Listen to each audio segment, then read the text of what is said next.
வணக்கம்.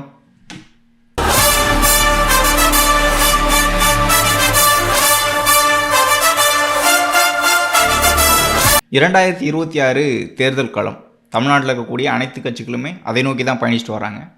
தமிழக வெற்றிக் கழகத்தோட கூட்டணி குறித்தான சமீபத்திய சர்ச்சை குறித்தும், அதே மாதிரி சீமான் அவர்கள் 2026 தனித்து தான் போட்டி 234 அப்படின்னு அறிவிச்சிருக்காரு. அது குறித்தும், இதற்கு முன்பு இருந்த கள சூழல் எப்படி, இதற்கு முன்பு வெற்றி பெற்ற திமுக அதிமுக கட்சியோட வாக்கு சதவீதம், அவர்கள் எத்தனை தொகுதிகளில் வெற்றி பெற்றாங்க, தமிழக வெற்றிக் கழகம் எந்த அளவுக்கு வாக்குகள் வாங்கணும், எந்த அளவுக்கு இப்போதைக்கு கட்சியில் எந்த அளவுக்கு உறுப்பினர்கள் இருக்காங்க அப்படிங்கிற ஒரு அரசியல் கணக்கு, இவங்க சொல்லக்கூடிய அரசியல் கூட்டணி கணக்குகள் குறித்து தான் இந்த வீடியோவில் நம்ம பார்க்க போகிறோம்.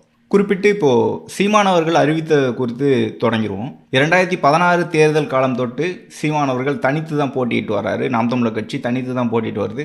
16 தேர்தல், அதன் பிறகு 19, 21 தேர்தல், 24 தேர்தல், 19, 20 உள்ளாட்சி தேர்தலையும் ஊரக உள்ளாட்சி தேர்தலையும் போட்டிட்டு இருந்தாங்க. தொடர்ந்து தனித்து தான் போட்டிட்டு இருந்தாங்க. இருந்தாலும் எந்த ஒரு எம்எல்ஏவும் எந்த ஒரு எம்பியுமே இல்லை. ஒரு 8% வாக்குகள் வாங்கி அங்கீகரிக்கப்பட்ட கட்சியாக மாறி ஒரு தேர்தல் சின்னம் அங்கீகரிக்கப்பட்ட சின்னத்தை பெற்றிருக்காங்க அப்படின்னு சொல்ல முடியுது. அவர்களுடைய வாக்குகள் இங்கே தேர்தலை தேர்தலில் வெற்றி தோல்வியை தீர்மானிச்சிருக்கு அப்படின்னு பார்க்க முடியுது. 2016 இருக்கட்டும், 21 இருக்கட்டும், தொடர்ந்து இங்கே திமுக அதிமுக கட்சிகள் யார் வெற்றி பெறணும் அப்படிங்கிறத அந்த 1% வாக்குகள் தீர்மானிக்கும். அப்படி தான் 2016 இருந்துச்சு. ஆனால் 26 அதை அவர்களுடைய வாக்கு சதவீதம் உயருமா, அவர்களால் வெற்றி பெற முடியுமான்னா மிகப்பெரிய ஒரு கேள்விக்குறி. தமிழக வெற்றிக் கழகம் கட்சி தொடங்கிய பிறகு, தளபதி விஜய் அவர்கள் கட்சி தொடங்கிய பிறகு இங்கே எல்லா கட்சிகளுமே ஒரு அச்சம் இருக்குது, நம்மளுடைய கட்சியினரோட வாக்குகள் போகுமா அப்படின்ட்டு தான். அதனால தான் எல்லா கட்சியுமே, பாமகவாக இருக்கட்டும், விசிகாவாக இருக்கட்டும், திமுக அதிமுக நாம் தமிழர், எல்லா கட்சிகளுமே எங்களுடைய வாக்காளர்கள் எங்களுடைய கட்சியினர் எங்கள்கிட்ட தான் இருக்காங்க, எங்கேயும் போக மாட்டாங்கன்னு சொல்கிறாங்க. ஆனால் திமுக அதிமுக கட்சிகள் இல்லாமல் இன்னொரு சக்தி வரணும் அப்படின்ட்டு மக்களோட எண்ணம் இருக்குது. அது 26 அந்த மக்களோட எண்ணம் வெற்றி பெறும் அப்படின்னு பார்க்க முடியுது. தமிழக வெற்றி கழகம் தான் அந்த வெற்றிக்கான ஒரு குறியீடாக பார்க்க முடியுது. 26 நாம் தமிழர் கட்சி மட்டும் இல்லை, எல்லா கட்சிகளிலும் இருக்கக்கூடிய இளைஞர்களாக இருக்கட்டும், மாற்று வேண்டும் அப்படின்னு நினைக்கக்கூடிய மக்களாக இருக்கட்டும், எல்லாருமே தமிழக வெற்றி கழகத்துக்கு தான் வாக்கு செலுத்துவாங்க. அந்த சூழல் வெளிப்படையாகவே தெரியுது. இதுவரைக்கும் 8% வாக்குகள் வாங்கியிருக்கக்கூடிய நாம் தமிழர் கட்சியோட வாக்கு சதவீதம் குறையும் அப்படின்னு சொன்னால் அவங்க ஏற்றுக்க மாட்டாங்க. ஏன்னா நிறைய அரசியல் விமர்சகர்கள் சொன்னாலும் ஒரு அரசியல் விமர்சகர்கள் மட்டும்தான் நாம் தமிழர் கட்சி ஆதரவாக பேசிகிட்டு இருக்கு. அதுவும் அதற்கு பின்னாடி இருக்கக்கூடிய ஒரு காரணமும் இருக்குது. அவருடைய அரசியல் கணக்கு என்னன்னு தெரியும். நாம் தமிழர் கட்சியை பொறுத்த வரைக்கும் 8% வாங்கி 26 8% தனித்து நின்று வாங்கி, இவங்க சொல்லக்கூடிய கணக்கு நாம் தமிழர் கட்சியில் சொல்லக்கூடிய கணக்கு ஒரு 10 தொகுதியில் வெற்றி பெறுவோம்னு சொல்கிறாங்க. அதே மாதிரி இந்த வாக்கு சதவீதம் குறையாது அப்படின்னு சொல்கிறாங்க. ஆனால் கள சூழல் தனித்து போட்டியிட்டால் இந்த வாக்கு சதவீதம் கண்டிப்பாக குறையும். அது 6%, 4% குறையும். அங்கே வெற்றிக்கான வாய்ப்பு சூழலே இல்லைன்னு பார்க்க முடியுது. ஏன்னா திமுகவாக இருக்கட்டும், அதிமுகவாக இருக்கட்டும், இதற்கு முன்பு ஆண்ட காங்கிரஸாக இருக்கட்டும், எல்லாமே மற்ற கட்சிகளோட கூட்டணியில் தான் இங்கே வெற்றி பெற்றாங்க அப்படிங்கிறது தான் தமிழ்நாட்டு அரசியல் சூழலாக இருக்குது. இப்போதைக்கு வரைக்கும் கூட்டணி மட்டும்தான் இங்கே வெற்றியை தீர்மானிக்குது. 24 தேர்தல் வரைக்கும் திமுக அதிமுக கட்சிகள் கூட்டணியை வச்சு தான் வெற்றி பெறாங்க. 24 தேர்தலையும் அதிமுக நிறைய இடங்களில் தோல்வி அடைஞ்சதுக்கான காரணம் பிஜேபி தனியாக ஒரு கூட்டணி அமைச்சு எல்லா கட்சிகளையும் இணைத்தது தான் காரணம்னு பார்க்க முடியுது. அப்படி இருக்கும் சூழலில் நாம் தமிழர் கட்சி வாக்குகளை வாங்கிட்டாங்கன்னா அது வெற்றி தான். நம்ம வாங்க மாட்டாங்கன்னு சொல்கிறது என்ன காரணம்னா, இங்கே இருக்க கள சூழலை சொல்கிறோம். அவங்களுடைய எண்ணம் நாங்கள் வெற்றி பெறுவோம் அப்படிங்கிற எண்ணம் தான். அது எல்லா கட்சிக்குமே இருக்க எண்ணம் தான். அப்போ நாம் தமிழர் கட்சி கூட்டணி நோக்கி போகாதா அப்படின்னா, நாம் தமிழர் கட்சியை பொறுத்த வரைக்கும், சீமானவர்களை பொறுத்த வரைக்கும் கூட்டணி வைக்கலாம் அப்படின்ட்டு அவரே சொன்னது தமிழக வெற்றி கழகம் தளபதி விஜய் அவர்கள் கூட தான் கூட்டணி வைக்கிறதுக்கான சாத்தியம் இருக்குது அப்படின்ட்டு அவர் பேசியிருந்தார். ஏன்னா அதிமுக கூடயோ திமுக கூடயோ பாஜக காங்கிரஸ் கூடயோ இந்த 4 கட்சிகள் கூட கூட்டணி இல்லை அப்படின்ட்டு தான் நாம் தமிழர் கட்சி தொடர்ந்து பயணிச்சுக்கிட்டு இருக்கு. அப்போது தமிழக வெற்றி கழகம் கூட கூட்டணி வைக்கிறதுக்கான சாத்தியம் மட்டும்தான் இருக்குது. அதையும் முதல் மாநாட்டுக்கு பிறகு அவர் மாற்றி பேசி அவர் கடுமையான விமர்சனங்களை வச்சு அது ஏன் அப்படி ஒரு அரசியல் செய்கிறாருன்னு தெரில. அது 2026 தேர்தலுக்கு முன்பு அதுக்கான காரணம் கூட தெரிய வாய்ப்புகள் இருக்குது. நாம் தமிழர் கட்சியை தாண்டி மற்ற கட்சிகள் இருக்குது. இப்போது தேமுதிகவாக இருக்கட்டும், அதன் பிறகு பாமகவாக இருக்கட்டும், இந்த கட்சிகள் இன்னும் கூட்டணியை முடிவு செய்யலை. ஏன்னா அதிமுக பாஜக கூட்டணி உறுதி அப்படின்ட்டு அமித்ஷா அவர்களும் எடப்பாடி பழனிசாமி அவர்களும் அறிவித்தாங்க. அதன் பிறகு பாமகவோட உட்கட்சி பிரச்சனை போயிட்டுருக்கு. அவங்க எந்த கூட்டணி போவாங்க அப்படின்ட்டு தேர்தலுக்கு முன்பு தான் அறிவிப்புன்னு சொல்லியிருக்காங்க. திமுக கூட்டணி போகிறாங்களா அல்லது அதிமுக கூட்டணி போகிறாங்களா அல்லது தாவேகா கூட்டணிக்கு வராங்களா அப்படிங்கிறத வந்து தேர்தலுக்கு முன்பு தான் தெரியும். அதே மாதிரி தேமுதிகவும் இப்போது தேமுதிக இருக்கிற இடத்துல வந்து பாமக இருக்காது அப்படிங்கிற ஒரு சூழல் இருக்குது. இப்போ தமிழ்நாட்டை பொறுத்த வரைக்கும் விசிகா வந்து பாஜக பாமக இருக்கக்கூடிய கூட்டணியில் வந்து இருக்க மாட்டோம் அப்படின்ட்டு தான் திருமாவளவன் அவர்கள் தொடர்ந்து பேசிகிட்டு இருக்காரு. அதே ஒரு சூழல் தான் தேமுதிகவுக்கும் பாமகவுக்கும். ஆனால் பிஜேபி கூட்டணியில் 2 பேரும் ஒன்றா இருப்பாங்க, அது வேறு விஷயம். இப்படி தான் மற்ற கட்சிகளோட அரசியல் சூழல் இருக்குது. தொடர்ந்து திருமாவளவன் அவர்கள் விசிக கட்சி திமுக கூட்டணியில் தான் பங்கேற்குது அப்படின்ட்டு தொடர்ந்து பேசிகிட்டு இருக்காரு. காங்கிரஸ் கட்சியில் தமிழக வெற்றி கழகம் கூட்டணிக்கு போகும் அப்படின்ட்டு சில குரல்கள் வெளியில் வந்துக்கிட்டு இருக்கு. இப்போ கம்யூனிஸ்ட் கட்சிகள் என்ன நிலைப்பாடு எடுப்பாங்க, மற்ற கட்சிகள்லாம் என்ன நிலைப்பாடு எடுப்பாங்க அப்படிங்கிறது தொடர்ந்து போக போக தான் தெரியும். இப்போ கூட்டணி பொறுத்த வரைக்கும் 2026 தேர்தல் களத்தை பொறுத்த வரைக்கும் 4 முனை போட்டியாக தான் இதுவரைக்கும் தெரியுது. இப்போது தமிழக வெற்றி கழகம், நாம் தமிழர் கட்சி, அதிமுக, திமுக அப்படிங்கிற ஒரு சூழல் தான். இந்த கூட்டணி கட்சிகள், இன்னொரு விஷயம் சொல்கிறேன், 2026 தேர்தல் களம் இதுவரைக்கும் இல்லாத ஒரு தேர்தல் களமாக இருக்கும். எப்பயுமே நாங்கள் வெற்றி பெற்றுவோம், நாங்கள் இத்தனை கோடி தொண்டர்கள் வச்சுருக்கோம் அப்படின்ட்டு திமுக அதிமுக சொன்னாலும் இந்த தேர்தலில் ரொம்ப திணுறாங்க அப்படின்னு நீங்கள் பார்க்கணும்.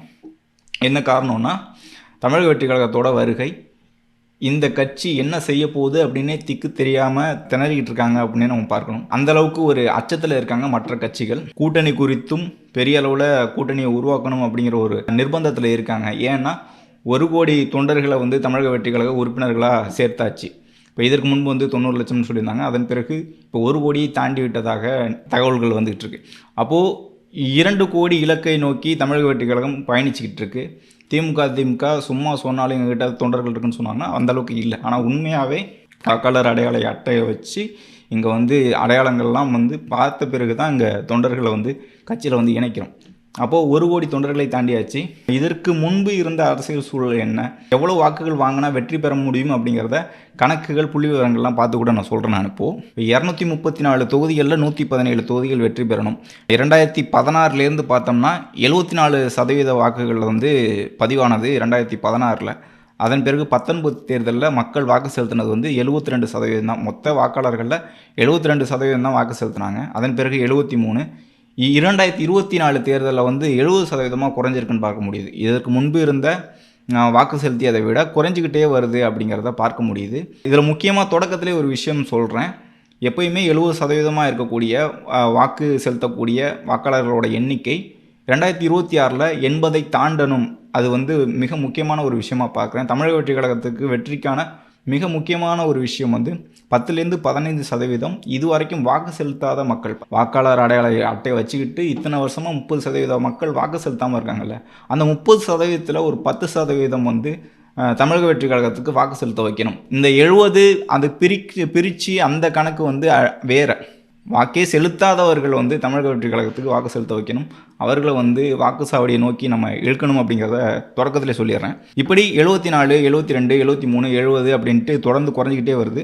இந்த நம்பிக்கையை வந்து அதிகப்படுத்தணும். வாக்கு செலுத்துவதன் மூலமாக என்ன இங்கே மாற்றம் நிகழும் அப்படிங்கிறத தமிழக வெற்றி கழகம் மக்களுக்கு புரிய வைக்கணும் அப்படிங்கிறது தான் தொடக்கத்தில் சொல்கிறேன். அதன் பிறகு திமுக அதிமுக கட்சிகள் எந்த அளவுக்கு வாக்குகள் வாங்கியிருக்காங்க, எத்தனை தொகுதிகளை வெற்றி பெற்றிருக்காங்க அப்படின்னு பார்ப்போம். 2001 வந்து 31 தொகுதிகள் தான் திமுக வெற்றி பெற்றது. 2006 வந்து 96 தொகுதிகள் தான். 2011 விஜயகாந்த் அவர்களும் ஜெயலலிதா அவர்களும் ஒன்றான இந்த தேர்தலில் வந்து எதிர்க்கட்சி கூட கிடையாது திமுக, 3வது இடத்துக்கு போனாங்க. 23 தொகுதிகளில் தான் வெற்றி பெற்றாங்க. அப்போ வந்து எதிர்க்கட்சியாக இல்லாத சூழல் வந்தது வந்து 2011 தேர்தல். அப்போ வந்து 150 தொகுதிகள் கிட்ட ஜெயலலிதா அவர்கள் ஜெயிச்சிருந்தாங்க, அதிமுக ஜெயிச்சிருந்துச்சு. 29 வந்து தேமுதிக வெற்றி பெற்றிருந்தாங்க. 2016 தேர்தலில் வந்து 134 அதிமுகவும் 89 திமுகவும் வெற்றி பெற்றிருந்தது. கருணாநிதி அவர்கள் காலத்தில் வந்து 89 தான் வெற்றி பெற்றிருந்தாங்க. அதன் பிறகு 2021 இந்த அதிமுக பிஜேபி கூட்டணி நிகழ்ந்த பிறகு வந்து நடந்த தேர்தல், அதில் தான் ஸ்டாலின் அவர்கள் முதலமைச்சராக இருக்கார். 135 தொகுதிகள், 65, 66 தொகுதிகள் வந்து அதிமுக வெற்றி பெற்றிருக்காங்க. இப்போ வாக்கு சதவீதமாக பார்க்கும்போது திமுகவோட வாக்கு சதவீதம் இப்போதைக்கு 26% தான் இருக்குது. இதற்கு முன்பு திமுக அதிமுகவோட வாக்கு சதவீதம் எப்படி இருக்குன்னா 40, 35, 44, அது கூட்டணியெல்லாம் சேர்த்து 45 அப்படிங்கிற அளவுக்கு போகும். இதற்கு முன்பு கட்சியோட வாக்கு சதவீதமே 33, 35, 40 அப்படிங்கிற அளவில் அதிமுக மட்டும் தனியாக நின்னா, திமுக மட்டும் பெரிய அளவில் அதிகமான எண்ணிக்கையில் நின்னாவே இந்த வாக்கு சதவீதம் இருக்கும். ஆனால் இப்போதைக்கு திமுகவுக்கும் அதிமுகவுக்குமான வாக்கு சதவீதம் குறைஞ்சிருக்கு. 2024 தேர்தல், பாராளுமன்ற தேர்தல் கணக்கு வச்சு பார்க்கும்போது 26% தான் திமுகவுக்கான வாக்குகளாக இருக்குது. அதே மாதிரி 20% வாக்குகள் தான் அதிமுகவுக்கு இருக்குது. அப்போது 40லேருந்து 20 பாதிக்கு பாதி பிரிஞ்சிருக்காங்க. மொத்தம் 100%த்தில் 45% தான், 50க்கு கீழே தான் வந்து திமுக அதிமுகவோட வாக்குகளே இருக்குன்னு நீங்கள் புரிஞ்சுக்கணும். வாக்குகளாக பார்க்கும்போது மொத்த வாக்குகளில் எத்தனை வாக்குகள் வாங்குறாங்க திமுகவும் அதிமுக கட்சிகளும் அப்படின்னு பார்க்கும்போது 2016 2021 2 சட்டமன்ற தேர்தலை மட்டுமே சொல்கிறேன். 1,36,00,000 வந்து திமுக வாங்கியிருக்காங்க 2016 தேர்தலில். 1,76,00,000 வாங்கியிருக்காங்க அதிமுக 2016 தேர்தலில் ஜெயலலிதா அவர்கள். இப்போ 2021 தேர்தலில் வந்து திமுக கூட்டணி கட்சிகள், காங்கிரஸ், மற்ற கட்சிகள், சிபிஎம், சிபிஐ, விசிகே எல்லா கட்சிகளும் சேர்த்து 2 கோடியை தாண்டி 2,10,00,000 அப்படிங்கிற 9 லட்சம் தாண்டி இருக்கு. அதிமுக வந்து 2021 1,83,00,000 இதுதான் மொத்த வாக்குகளாக இருக்குது. நான் தொடக்கத்தில் சொல்லியிருந்தேன், தமிழக வெற்றி கழகத்துக்கு 1 கோடி தொண்டர்கள் இருக்காங்க. 50 லட்சம் மக்கள் வந்து கட்சி தொண்டர்களை தாண்டி மக்கள் வாக்கு செலுத்துகிறாங்க. அப்படிங்கிற பட்சத்தில் 1.5 கோடி வாக்குகள் வந்துடுது. மீதி வந்து நம்ம எட்ட வேண்டியது ஒரு 50 லட்சம். 4 முனை போட்டியாக இருந்துச்சுன்னா அந்த 50 லட்சம் கூட தேவையில்லை அப்படிங்கிற ஒரு சூழல் தான் இருக்கும்.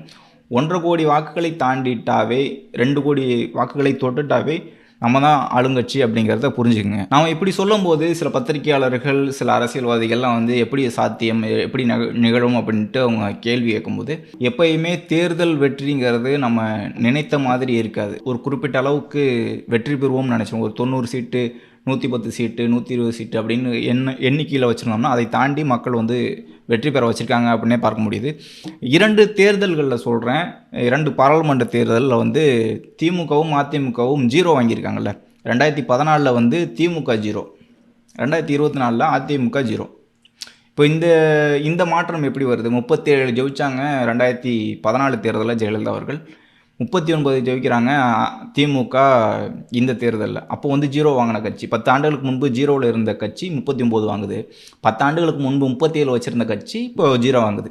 இப்போது தேர்தலுங்கிறது இதுதான், மக்களோட நம்பிக்கையை பெறுவதும், மக்கள் வந்து இங்கே இருக்கக்கூடிய கட்சியோட ஆட்சியோட அதிருப்தியும் தான் இந்த ஒட்டுமொத்த தேர்தல் களத்தை மாற்றுது அப்படின்னு பார்க்குறேன். 2019 தேர்தலில் பிஜேபியும் அதிமுகவும் கூட்டணி வச்சதன் காரணமாகத்தான் அதிமுக ஆட்சியை இழந்தது. அது அவர்களுக்கே தெரியும். திமுக பெரிய அளவில் பிஜேபி உள்ளே வந்துடும் அப்படிங்கிற பிரச்சாரத்தை மேற்கொண்டு தொடர்ந்து அவங்க இதே பிரச்சாரத்தை 26 வரைக்கும் கொண்டு வந்து நிறுத்தியிருக்காங்க. இப்போது சமீபத்தில் தமிழிசை சவுந்தரராஜன் அவர்கள் பேசினாங்கல்ல, இப்போது திமுகவுக்கு என்ன வேலை, திமுக ஊடகங்களுக்கு என்ன வேலைன்னா, யார் புதிதாக கட்சி தொடங்கினாலும் தேர்தலில் போட்டிட்டாலும் அவங்கள வந்து பிஜேபி பி டீம் அப்படின்ட்டு பிராண்ட் பண்ணுவாங்க. இதற்கு முன்பு எல்லா கட்சிகளுமே, நாம் தமிழராக இருக்கட்டும், மக்கள் நீதி மையமாக இருக்கட்டும், எல்லா கட்சிகளுமே அப்படி தான் அவங்க சொல்லுவாங்க. இப்போ மக்கள் நீதி மையம் கமலஹாசன் அவர்கள் திமுக கூட்டணிக்கு வராத வரைக்கும் அவர் ஒரு பிஜேபி பி டீமாக இருந்தார். திமுக கூட்டணி வந்த பிறகு வந்து அவர் பிஜேபி பி டீமாக இல்லை. இந்த மாதிரி பொய் பரப்புரையை தொடர்ந்து பரப்புறது வந்து திமுகவும், திமுக கட்சியினரும், திமுக சார்ந்த ஊடகங்களும், பத்திரிகையாளர்களும் பத்திரிகையாளருங்கிற போர்வையில் இருக்கக்கூடிய திமுக உடன்பிறப்புகளும் இதை பண்ணிகிட்டே இருக்காங்க. அப்படி தான் பத்திரிகையாளர்கள் வந்து ஒவ்வொரு கட்சியும் நோக்கியும், நீங்கள் பிஜேபி கூட கூட்டணி போவீங்களா, நீங்கள் பிஜேபி கூட கூட்டணி போகலீங்க, ஏன் கூட்டணி போகலன்னு சொல்லலை அப்படிங்கிறது இந்த ரிப்போர்ட்டர்கள் கேட்குறது வந்து அபத்தமான ஒரு கேள்வி. கொள்கை எதிரி பாஜக, அரசியல் எதிரி திமுகன்னு சொல்லியாச்சு. இப்போ கொள்கை எதிரி பாஜகன்னு சொல்லிய பிறகு வந்து கூட்டணிக்கு போவாங்களா? ஏன் தேவையில்லாத அந்த ஒரு கேள்வி கேட்குறாங்கன்னா, அவங்களுக்கு வந்து வருது, அதை கேட்டாகணும் அப்படின்ட்டு ஒரு நிர்பந்தம், அதை கேட்டுக்கிட்டு இருக்காங்க. வந்து பிஜேபி கூட கூட்டணி போவாங்களா அப்படிங்கிற விவாதத்தை வந்து வேணும்னே கிளப்ப வேண்டியது இவர்களுக்கு வந்து இதுதான் வேலை. பத்திரிகையாளர்கள், ஊடகங்கள், ஊடகவியலாளர்கள் என்ன செய்கிறாங்க அப்படின்னு சொல்கிறேன். ஒரு கட்சி திமுகவுக்கு எதிராக ஒரு அரசியல் நிலைப்பாடு எடுக்கிறாங்கன்னா அவங்கள வந்து அந்த கட்சியில் இருக்கக்கூடிய உட்கட்சி பிரச்சனையை எடுத்து பெரிதாக பேசுறது. நாம் தமிழ் கட்சிக்கும் பாட்டாளி மக்கள் கட்சிக்கும் அதே மாதிரி அதிமுகவிலும் உட்கட்சி பிரச்சனையை வந்து பெரிதாக பேசுவாங்க. ஆனால் திமுகவில் இருக்கக்கூடிய உட்கட்சி பிரச்சனை பேசுவாங்களா அந்த ஊடகங்கள்லாம்? பேச மாட்டாங்க. லால்குடி எம்எல்ஏவுக்கும் கேஎன்ஆருக்கும் பிரச்சனை போயிட்டுருக்கு, இதை பற்றி பேசுவாங்கன்னா பேச மாட்டாங்க. கனிமொழி அவர்களுக்கும் உதயநிதிக்கும் பஞ்சாயத்து போயிட்டுருக்கு, அதை பற்றி பேசுவாங்கன்னா பேச மாட்டாங்க. இப்போ இடி ரைடு ஒன்று போயிட்டுருக்குல்ல, இடி ரைடை பற்றி பேச மாட்டாங்க. இப்போ ஆகாஷ் பாஸ்கரன் யார், ரத்தீஷ் யார், இந்த ரைடு அடுத்த கட்டமாக எங்கே போகும், இவர்களுக்கும் உதயநிதிக்கும் என்ன தொடர்பு அப்படிங்கலாம் பேசுவாங்கன்னா பேச மாட்டாங்க. இவங்களுக்கு தேவை வந்து பாட்டாளி மக்கள் கட்சியையும் நாம் தமிழர் கட்சியையும் தமிழக வெற்றி கழகத்தையும் இந்த கட்சிகளை விமர்சனம் பண்ணி பிஜேபி கூட அவங்க போகிறாங்க அப்படிங்கிற ஒரு நரேட்டிவ் செட் பண்ணி இது கேவலமான ஒரு அரசியல் வந்து பத்திரிகையாளர்கள் ஊடகவியலாளர்ன்ற பேரில் வந்து செஞ்சுக்கிட்டே இருப்பாங்க. இன்னொன்று குறிப்பிட்டு சொல்கிறேன், பத்திரிகையாளர்கள் ஊடகவியலாளர்கள் ஒவ்வொரு கேள்விக்கும் தமிழக வெற்றி கழகத்தை சேர்ந்த தொண்டர்கள் வந்து பதில் கொடுக்காதீங்க. ஏன்னா அவங்களுக்கு தோன்ற கேள்விக்கெல்லாம் நம்ம வந்து பதில் சொல்லிக்கிட்டே இருக்க முடியாது. அவர்கள் வந்து நரேட்டிவ் செட் பண்ணுவாங்க. அதிமுக கூட போனால் உங்களை வந்து கேள்வி கேட்க மாட்டேன் அப்படிங்கிற ஒரு சில குரூப் இருக்குது. திமுக விமர்சிக்காமல் இருந்தேன்னா உன்னை கேட்க மாட்டேன் அப்படிங்கிற ஒரு குரூப் இருக்குது. இவர்களுக்கு இதுதான் வேலை. திமுக வெற்றி பெற வைக்கணும்னு ஒரு குரூப்பு, அவங்க வந்து அரசியல் திறனாய்வாளர் அப்படி இப்படின்ட்டு சீமானவர்கள் அப்படி இப்படின்னு பேசிட்டு தமிழக வெற்றி கழகம் ஒன்றுமே இல்லை அப்படின்னு பேசக்கூடிய அவர்கள்லாம் இருக்காங்க. ஏன் பேரை குறிப்பிடாமல் சொல்கிறேன்னா, நான் பேரை குறிப்பிட்டு பேச ஆரம்பித்தேன்னா ஒவ்வொருத்தவங்களுக்கும் ஒவ்வொரு கேள்விக்கும் பதில் சொல்ல வேண்டிய தேவை இருக்கும். நம்மளுடைய நோக்கம் பிஜேபி கொள்கை எதிரி, அவர்களை வந்து விமர்சிக்கணும். திமுக அரசியல் எதிரி, அவங்க விமர்சிக்கணும். அதுவும் அஃபிஷியலாக இருக்கக்கூடிய நிர்வாகிகளாக இருக்கக்கூடிய அமைச்சர்களாக இருக்கக்கூடிய அரசையும் அரசியல் கட்சியும் தான் விமர்சிக்கணுமே தவிர இங்கே இருக்கக்கூடிய இந்த ட்வீட் போடக்கூடியவர்கள், இந்த ஃபேஸ்புக்கில் எழுதக்கூடியவர்கள் இவர்களுக்கு பதில் சொல்லணும்னு அவசியம் கிடையாது. அது நம்மளோட அரசியல் கிடையாது. மக்கள் பிரச்சனை என்ன இருக்குது அப்படின்ட்டு பேசணும்.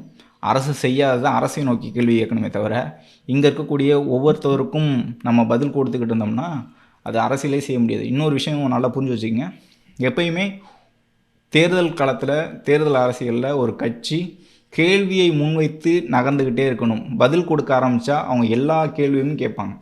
எல்லா கேள்வியும்னா தேவையில்லாத கேள்வியெல்லாம் கேட்பாங்க. முக்கியமான சிக்கல்களை தாண்டி ரோட்டில் முள் கிடக்குது, சாலையில் வந்து கல் கிடக்குது அப்படிங்கிற மாதிரி இதுக்கெல்லாம் வந்து அறிக்கை கொடுக்க சொல்லுவாங்க, பதில் சொல்லுவாங்க. அதுக்கெல்லாம் சொல்லிக் கொடுத்துருக்க முடியுமான்னு?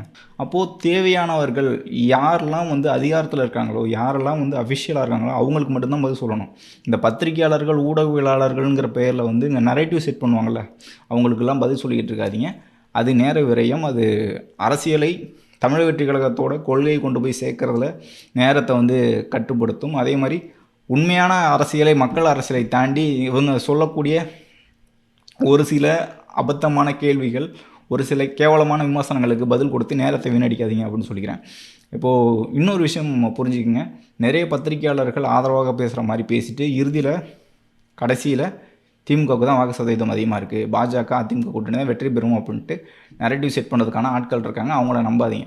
இப்போ குறிப்பிட்டு நான் பேரை குறிப்பிட முடியல, நிறைய பத்திரிகையாளர்கள் நிறைய ஊடகவியலாளர்கள் வந்து தொடக்கத்தில் தமிழக வெற்றி கழகத்துக்கு ஆதரவாக பேசுவாங்க, இறுதியில் வாக்கு சதவீதமும் வராதுங்க அப்படின்ட்டு போகிற போக்கில் அடிச்சுட்டு போவாங்க. அப்போ அவங்களெல்லாம் நீங்கள் பார்த்துக்குங்க. இன்னும் ஒரு குறிப்பிட்டு சொல்கிறேன், ஊடகங்கள் ஒவ்வொரு கட்சிக்கும் ஊடகங்கள் இருக்குது. அது எப்படின்னா, ஒரே நிறுவனம் தமிழக வெற்றி கழகத்துக்கு ஆதரவான ஒரு யூடியூப் சேனலையும், ஒரே நிறுவனம் பிஜேபிக்கு சப்போர்ட்டான ஒரு யூடியூப் சேனலையும், ஒரே நிறுவனம் நாம் தமிழர் கட்சிக்கு சப்போர்ட்டான ஒரு யூடியூப் சேனலையும் இப்படி இருக்குது. அப்போ நீங்கள் புரிஞ்சுக்குங்க, அவங்க வந்து வியூஸ்க்காக, அரசியலை தாண்டி வியூஸ்க்காக இந்த இளைஞர்களை கொண்டு வரணும் அப்படிங்கிற ஒரு நோக்கத்துக்காக, இல்லைனா இந்த இளைஞர்களை கவர்ந்து ஒரு அரசியல் கட்சிக்கு ஆதரவாக செயல்பட வைக்கணும் அப்படிங்கிற ஒரு தாட்டில் நிறைய விஷயம் நடக்கும். உள்ளே இருக்கக்கூடிய உள்ளடி அரசியலை வந்து நீங்கள் புரிஞ்சுக்கணும். இதெல்லாம் புரியாமல் பத்திரிகையாளர்கள் ஊடகவியலாளருங்கிற பேரில் பேசக்கூடியவர்களுக்கு பதில் கொடுத்துக்கிட்டிங்கன்னா பதில் கொடுத்துக்கிட்டே இருக்க வேண்டியதான் அப்படிங்கிற ஒரு சூழல் தான் இருக்கும். இப்போ ஊடகங்கள் எப்படி செயல்படுது, ஊடகவியலாளர்கள் எப்படி செயல்படுறாங்க, ஒரு யூடியூப் சேனல் இருக்குது, அந்த பெயர் சொல்லலை, 2 பேர் உட்காந்து பேசுவாங்க. தளபதி சிக்ஸர் அடிக்க போகிறார், தளபதி அவ்வளோதான் மாஸ், விஜய் அவர்கள் அப்படி, தமிழக வெற்றி கழகம் அப்படி, டிவிக்கே செய்ய போகுது அப்படி இப்படின்னு டைட்டிலாம் வச்சு ஊட்டுவாங்க, வியூஸுக்காக மட்டும் பண்ணுவாங்க. அவங்க இறுதியாக பிஜேபிக்கும் திமுகவுக்கும் தான் பண்ணுவாங்கன்னு தெரியும். நான் குறிப்பிட்டு சொல்லலை, ஏன்னா நான் வேலை பார்த்துட்டு வந்து அந்த நிறுவனங்களையும் அந்த நபர்களையும் பேசுகிறது ஒரு நாகரிகமாக இருக்காது அப்படிங்கிறதுனால நான் பெயர் குறிப்பிடலை. இந்த மாதிரி நிறைய ஊடகங்கள் இருக்குது. நான் அடுத்தடுத்த கட்டமாக உங்களுக்கு அதாவது நேரடியாக சொல்லாமல் சொல்கிறேன். ஏன்னா தொழில் தர்மம்னு ஒன்று இருக்குல்ல, அவங்களுக்கு தான் கிடையாது. ஒரு கட்சி சார்ந்து தான் இயங்குவோம். ஒரு கட்சியை வந்து தேவையில்லாமல் தவறான பொய் செய்தியை வந்து பரப்புவேன் அப்படின்ட்டு பரப்புவாங்க. தமிழக வெற்றி கழகம் பிஜேபி கூட கூட்டணி இல்லை, கொள்கை எதிரின்னா பிஜேபி கூட கூட்டணி இல்லைன்னு அர்த்தம். அரசியல் எதிரின்னா அதிமுக கூட கூட்டணி இல்லைன்னு அர்த்தம். யாராச்சும் கேள்வி கேட்பீங்களா? அரசியல் எதிரி தானே, எதிரியை வந்து மாறிக்கலாம்ல, ஏன் திமுக கூட கூட்டணி வைப்பாரா தமிழக வெற்றி கழகம், விஜய் அவர்கள் வைப்பாரா அப்படின்னு கேட்பீங்களா? அப்போது தேவையில்லாத ஒரு நரேட்டிவ் செட் பண்ண வேண்டியது, பிஜேபி கூட கொண்டு போய் சேர்க்க வேண்டியது, இதை வந்து தொடர்ந்து செஞ்சுக்கிட்டே இருப்பாங்க. இது பணம் கொடுக்கறதுனால அதை செய்கிறாங்க. இதே மாதிரி ஒரு பொய்யான ஒரு பரப்புரையை மேற்கொள்ள முடியும். பொய் கூட கிடையாது, உண்மைன்னே சொல்லாமே. திமுகவும் பாஜகவும் கூட்டணி வைக்க போகுது அப்படின்னு நம்ம ஒரு செய்தியை போடுறோம், ஒரு தலைப்பு வைக்கிறோம்னு வச்சுக்கோங்களேன். அது ஆல்ரெடி 2001 வச்சுருக்காங்க. அதுக்கு முன்னாடி 99 வந்து மத்திய அளவில், ஒன்றிய அளவில் இவங்க ஆட்சி அதிகாரத்தில் இருந்த ஆட்கள் தான் பிஜேபியும் திமுகவும். இப்போது 2026 தேர்தலில் பிஜேபியும் திமுகவும் கூட்டணி வைக்க போகுது அப்படின்னு டைட்டில் வச்சுட்டு இதெல்லாம் காரணம், இந்த மாதிரி ரைடெல்லாம் நடக்குது, ரைடெலாம் நடந்த பிறகு வந்து இவர்களை வந்து கூட்டணிக்கு நோக்கி பிஜேபி வந்து இழுக்கும், பிஜேபி சொல்லக்கூடியதை வந்து செஞ்சு இவங்க வந்து கூட்டணி வைக்க போகிறாங்க அப்படின்னு சொல்லலாம். அது நடக்கக்கூட வாய்ப்புகள் இருக்குது. ஏன்னா பிஜேபி கூட கூட்டணி வச்சது திமுக தானே. கனிமொழி அவர்களுக்கும் உதயநிதி அவர்களுக்கும் பஞ்சாயத்து ஓடிக்கிட்டு இருக்குது. கனிமொழி அவர்கள் 2026 தேர்தலில் தமிழ்நாட்டில் போட்டியிட போகிறாங்க. அது போட்டியிட போகிறாங்க. பொதுச் செயலாளர், துணை பொதுச் செயலாளர் உதயநிதி கேட்குறாரு, முதலமைச்சராக துணை முதலமைச்சராக ஆகணும்னு எதிர்பார்க்குறாங்க கனிமொழி. அதை நோக்கி பயணிச்சிட்டு இருக்காங்க. அப்படி தான் வந்து தமிழ்நாட்டில் இருக்கக்கூடிய அரசியல் சூழலை 2026 தேர்தலுக்கான எல்லா பணிகளையுமே மேற்கொண்டு 2026 கட்சியை 2ஆக உடைக்க போகிறாங்க அப்படிலாம் சொல்லலாம். அது போய் உண்மையாக கூட மாறலாம். அப்போ இது தேவையில்லாத ஒரு விவாதம் தானே, நமக்கே தெரியுதில்ல. அது நடந்த பிறகு பேசலாம், நடக்க போகுதுங்கும் போது பேசலாம், கட்சி உடைக்க போகிறாங்க அப்படிங்கும்போது பேசலாம். ஆனால் தேவையில்லாமல் அதை பேசணுமா? ஆனால் ஊடகங்கள் அப்படி பேசும். பிஜேபி கூட கூட்டணி போகிறாரு, தமிழக வெற்றி கழகம், பாமகவில் உட்கட்சி பிரச்சனை, இப்படி தொடர்ந்து வந்து பொய்யான செய்திகளை பரப்புறது மட்டும்தான் இங்கே இருக்கக்கூடிய பத்திரிகையாளர்கள், ஊடகவியலாளர்கள் பெயரில் இருக்கக்கூடியவர்களோட வேலையாகவே இருக்குது அப்படின்னு சொல்கிறேன். தமிழக வெற்றி கழகத்தை பொறுத்த வரைக்கும் தொண்டர்கள் வந்து ஒரு விஷயத்தை புரிஞ்சு வச்சுக்கோங்க. எப்பயுமே பிஜேபி கூட கூட்டணி கிடையாது, திமுக கூட கூட்டணி கிடையாது. மற்ற கட்சிகள் கூட்டணிக்கு வரும்போது தமிழக வெற்றி கழக தலைவர் தளபதி விஜய் அவர்களை தலைமையை ஏற்று வரக்கூடிய கட்சிகள் கூட கூட்டணி அப்படிங்கிறது தான் முதல் மாநாட்டில் அறிவிச்சிருக்காரு. அப்போது விசிகாவோ, பாமகவோ, தேமுதிகவோ, மற்ற கட்சிகளோ, நாம் தமிழர் கட்சியோ, இப்படி இருக்கக்கூடிய மற்ற எஸ்டிபிஐயாக இருக்கட்டும், இஸ்லாமிய அமைப்புகளாக இருக்கட்டும், கிறிஸ்துவ அமைப்புகளாக இருக்கட்டும், மற்ற சமூக அமைப்புகளாக இருக்கட்டும், எல்லாரும் கூடையும் கூட்டணி அப்படிங்கிறத கூட்டணி ஆட்சி, கூட்டாட்சி, ஆட்சியில் பங்கு, அதிகாரத்தில் பங்குன்னு தான் சொல்லியிருந்தாங்க. புதிய தமிழகம் கட்சி கிருஷ்ணசாமி அவர்கள் தொடர்ந்து ஆதரவாக தான் கருத்து பதிவிட்டு வருகிறார். அப்போது மற்ற கட்சிகளை, மற்ற இயக்கங்களை நோக்கி தேவையில்லாத விவாதங்களை பயணிக்க வேணாம் அப்படின்னு நான் சொல்லிக்கிறேன். தொடர்ந்து நம்மளோட நோக்கம் வந்து அரசியல் எதிரியாக இருக்கக்கூடிய திமுகவும், திமுக ஆட்சியும், இதற்கு முன்பு திமுக ஆட்சியில் என்னென்ன நடந்தது, இப்போ என்ன நடந்துக்கிட்டு இருக்குது, என்ன மக்கள் பிரச்சனையை அவங்க சரி செய்யலை அப்படிங்கிற விவாதத்தையும், அது குறித்தான விமர்சனத்தையும் வைக்கணும். அதே மாதிரி கொள்கை எதிரியாக இருக்கக்கூடிய பாஜக, ஒன்றிய அளவில் அவங்களோட ஆட்சி, அவர்களோட ஆட்சி யார் யாருக்கெல்லாம் எதிராக இருக்குது, எப்படி நடந்துகிட்டு இருக்குது அப்படிங்கிற இந்த 2 கட்சிகளை நோக்கி தான் நம்மளுடைய கேள்விகள் இருக்கணுமே தவிர மற்ற கட்சிகளை நோக்கி தேவையில்லை. இன்னொரு விஷயம் புரிஞ்சுக்கோங்க, தொடர்ந்து கூட்டணி அப்படிங்கிறதை தாண்டி மக்களோடு தான் நம்ம அதிகமான ஒரு கூட்டணியை நோக்கி பயணிக்கிறோம் அப்படிங்கிற ஒரு தாட்டில் வச்சுக்கோங்க. எப்போயுமே இங்கே இருக்கக்கூடிய கட்சிகள் ஒரு சமூகம் சார்ந்த ஒரு கட்சி இருக்குது, ஒரு பாமகவோ விசிகாவோ இருக்குன்னா அவர்களுக்கு ஒட்டுமொத்த சமூகமும் ஆதரவு கொடுக்கறது கிடையாது. ஒரு குறிப்பிட்ட அளவுக்கான ஆதரவு தான் இருக்கும். ஒரு கிறிஸ்தவ அமைப்பு, இஸ்லாமிய அமைப்பு இருக்குது அப்படின்னா அவங்க ஒட்டுமொத்த சமூகமும் அவங்களுக்கு வந்து ஆதரவு கொடுக்கறதில்ல, ஒரு குறிப்பிட்ட அளவில் தான் இருக்கும். அப்போ மக்கள் மட்டும்தான் தீர்மானிப்பாங்க. இங்கே கூட்டணி கட்சிகளை தாண்டி இங்கே நேரடியாக மக்கள் கூட்டணிங்கிறது தான் நமக்கு வெற்றிக்கான வாய்ப்பாக இருக்கும். அப்போ இங்கே இந்த தலைவர் வருவாரா, அந்த தலைவர் வருவாரா, இந்த கட்சியிலேருந்து இவங்க வருவாங்களா, அவங்க வருவாங்களா, இந்த கட்சி கூட்டணிக்கு வருமா, இந்த கட்சி ஆதரிச்சு பேசுமான்னு இல்லாமல் தமிழக வெற்றி கழகத்தோட கொள்கைகளை தொடர்ந்து கொண்டு போகிறதும், இங்கே இருக்கக்கூடிய மக்கள் பிரச்சனையை பேசுகிறதும், நம்மளை திசை திருப்பக்கூடிய பத்திரிகையாளர்களுக்கு பதில் சொல்லி நேரம் விரயம் செய்யாமல், இவர்கள் செய்யக்கூடிய நரேட்டிவ்க்கு நம்ம பதில் கொடுத்து நேரம் விரயம் செய்யாமல் தொடர்ந்து மக்கள் பிரச்சனையை பேசுவோம். இங்கே இருக்கக்கூடிய அரசியல் சூழல் எப்படி இருக்குன்னு பேசுவோம், நம்மளுடைய பலத்தை பேசுவோம். 1 கோடி தொண்டர்களை தாண்டி 1.5 கோடி தொண்டர்களாக மாற போகிறோம், 2 கோடி தொண்டர்களை நோக்கி பயணிக்க போகிறோம். இது வாக்குகளாக மாறும், 2026 வெற்றி பெறுவோம், நாங்கள் தான் ஆட்சி அமைப்போம் அப்படின்ட்டு பாசிட்டிவாக போவோம். இந்த நெகட்டிவ்க்கெல்லாம் பதில் சொல்லி நேரத்தை வீணடிக்க வேணாம். தொடர்ந்து மக்கள் பிரச்சனையையும், மக்களுக்கு தேவையான ஒரு நல்ல கருத்துக்களையும் தொடர்ந்து பேசுவோம். தமிழக வெற்றி கழகத்தோட ஆதரவு ஊடகமாக இருக்கக்கூடிய டிவிகே ஆர்மி ஊடகத்துக்கு தொடர்ந்து உங்களுடைய ஆதரவு கொடுங்க அப்படின்னு கேட்டுக்கிறேன். நன்றி.